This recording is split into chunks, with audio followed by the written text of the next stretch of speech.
思うんだ。誰が好きでこんなこと。でも僕らは罪を受け入れきれなかった。兵士を演じてる間だけは少しだけ楽だった。嘘じゃないんだトギちゃん。確かにみんな騙したけど全てが嘘じゃない。本当に仲間だと思ってたよ。僕らに謝る資格なんてあるわけないけど、誰かお願いだ。誰か僕らを見つけてくれ。 Qui pourrait vouloir tuer des gens, être détesté par le monde entier? Et le temps que nous avons passé ensemble n'était pas un mensonge. Aujourd'hui, après tant d'années, nous pouvons enfin comprendre Berthold Hoover, le traître, celui qu'il fallait tuer à tout prix, car après tout, c'était un fléau pour l'humanité, une raison suffisante pour lui couper la tête. Seulement, comme prononcé par Angie Zoé au chapitre 128, aujourd'hui, il n'y a plus le temps pour cette humanité.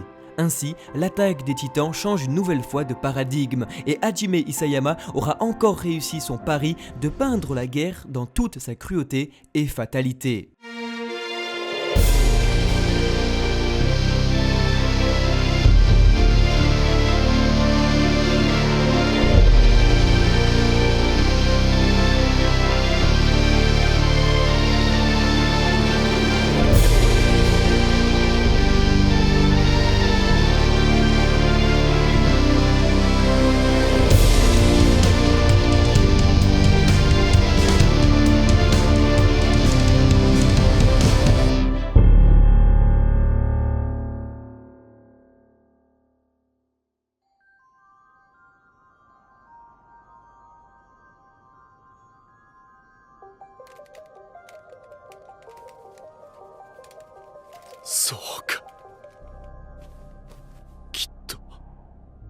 Traître, ou l'inversion totale du récit par deux souvenirs qui vont une nouvelle fois remettre en cause tout le manga, et surtout la scène la plus marquante de ce dernier, celle des deux traîtres sur un mur qui se révèlent. Comme Rainer Braun comprend les paroles d'Eren Yeager, Armin Arlett comprend celles de Berthold Hoover. Les vivants se souviennent des morts, l'un comme l'autre sont identiques, et c'est dans ce terrible constat que réside toute la puissance d'SNK, comprendre que tout le monde est à la fois victime et bourreau. Eren comme Rainer sont prêts à détruire les murs, Armin comme Berthold sont prêts à devenir des traîtres. Yelena coupant l'herbe sous le pied, toujours dans ses monologues omnipotents en ayant toujours raison. On ne peut pas enlever aux gens leur violence, devant un Levi qu'on rêve tous d'aller mieux pour qu'ils puissent user de cette violence. Nous sommes donc venus pour sauver des gens, pourquoi la première chose que nous devons faire est de massacrer tout le monde. Les hommes sont donc voués à s'entretuer, leur violence ne pouvant pas leur être enlevée, et ironiquement, pour sauver, il faudra donc tuer.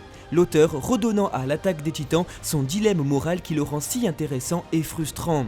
Vouloir résoudre un conflit sans violence dans ce monde cruel n'est donc pas envisageable, et pour sauver l'humanité, il va falloir la tuer.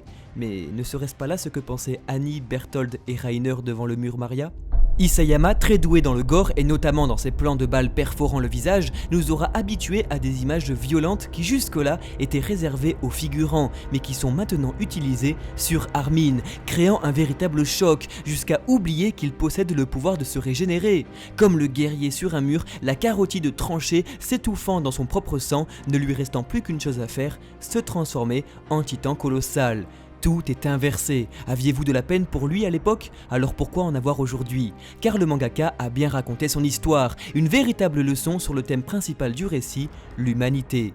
L'auteur est en train, depuis la découverte du monde, d'inverser totalement ce dernier, jusqu'au soleil couchant, et les personnages, aux visages et yeux remplis de terreur, reflètent les lecteurs, comprenant que Berthold, Annie et Rainer n'avaient pas vraiment le choix. Et aujourd'hui, tout est donc inversé, rendant l'action d'Annie et Rainer volant pour attaquer Floch jouissive, alors qu'au début de l'histoire, voir Annie dans la forêt des arbres géants n'était pas du tout bon signe.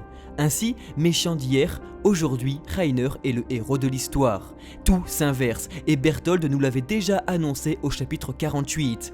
Un jour, quelqu'un devra aussi se salir les mains. Magnifique découpage du mangaka qui prouve que tout était prévu depuis le début, en présentant un Eren et Armin de l'époque apeurés, effrayés de comprendre que peut-être un jour ce sera à eux de se salir les mains. Et alors qu'au début de l'histoire, la véritable peur était de se faire manger par un monstre, elle réside aujourd'hui dans le fait d'en devenir un. Connie n'a alors plus rien à envier à la cruauté des guerriers en tuant son camarade et ami. Magnifique ironie chez Connie répétant la réponse de Berthold qui répondait à l'époque à ses propres questions. Sommes-nous pas camarades? Si, bien sûr nous le sommes, tout n'était pas que mensonge, je te le promets, mais tu dois mourir. Avait-il envie de l'éviter? Oui. Avait-il le choix? Non. Car qui peut aimer faire quelque chose comme ça? Qui peut bien vouloir faire ça? Connie comme Armin, à l'article de la mort, n'ont jamais été aussi proches de leur bourreau. Et alors, Armin se souvient, comprenant avec effroi qu'ils ne sont pas si différents, que lui aussi est un sale traître. Est-ce que pour autant il va arrêter sa mission? Non, car pensant faire ce qui est juste. Le mangaka nous pose alors la question. Après cela, pouvez-vous en vouloir à Berthold d'avoir continué la sienne?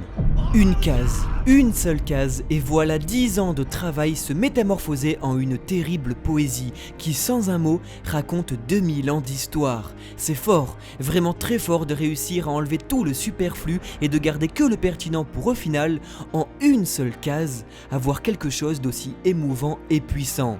Le timing est parfait, et alors j'ai de la peine, énormément de peine pour Berthold, Armin, Connie et Reiner, alors que ce n'est que du dessin en noir et blanc. Seulement des êtres humains et tous les défauts qui les accompagnent plongés au cœur de la guerre. Vous ne m'avez rien fait de mal et vous n'êtes pas des démons, mais il n'y a pas le choix, vous devez tous disparaître. Après tout, personne n'est responsable, nous n'y pouvons rien. C'est le monde qui nous a imposé son implacable cruauté.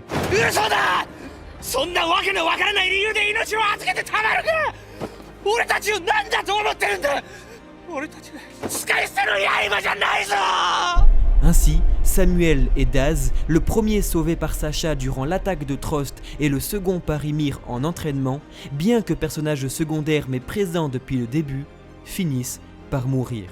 Amis et frères d'armes, tués par leurs amis et frères d'armes qui autrefois partageaient le peu de nourriture qu'ils avaient.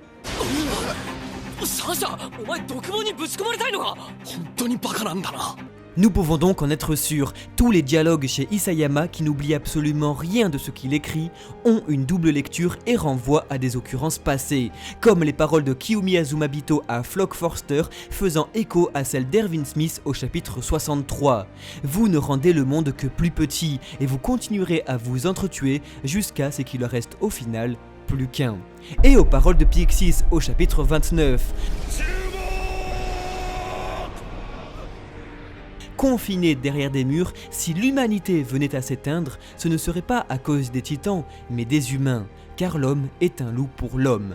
Flock, en voulant donc limiter l'existence humaine à une île, se trompe, prolongeant la métaphore des murs qui, bien que détruits, sont finalement toujours debout, et personne n'est libre. La terreur des titans règne toujours.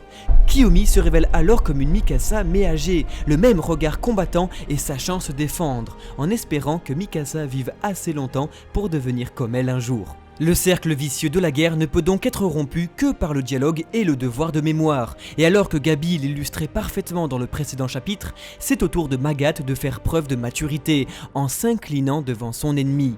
Il est très émouvant de constater donc qu'à l'instar de Berthold, Magat et Gabi, nous pouvons aujourd'hui pleinement comprendre le comportement de l'originel, qui derrière ses yeux violets savait tout et comprenait donc que le seul moyen d'aller de l'avant était de s'agenouiller devant son ennemi, créant ainsi, comme Uli Fritz nous le disait, un miracle. Pardonner, mais ne pas oublier. De ce fait, Eren est en faute, car détruire le monde reviendrait à tout oublier pour recommencer le cycle de la vengeance et répéter les erreurs du passé.